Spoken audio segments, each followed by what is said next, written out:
Your marketing department is going to hate this idea, but marketing's job and sales jobs are two different things. Marketing's job is to present the company in the best possible light, literally shotgunning, throwing as much spaghetti against the wall and seeing what sticks. Your job is to start and have conversations.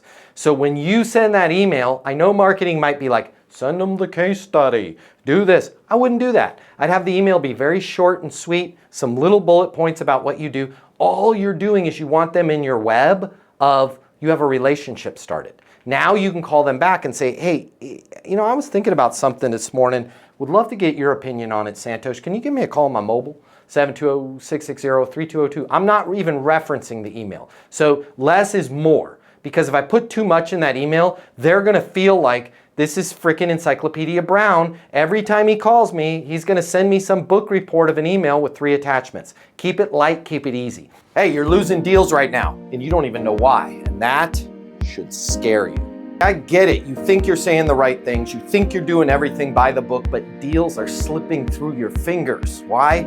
Because nobody ever taught you the right way to sell. I'm Matt Easton, and at Easton University, I'll show you exactly what to say, exactly what to do, and exactly how to close more deals fast.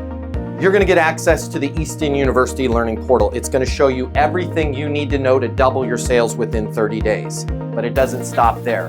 I'm going to work with you live twice a week to make sure you hit your goals. I'm going to be there with you every single step of the way.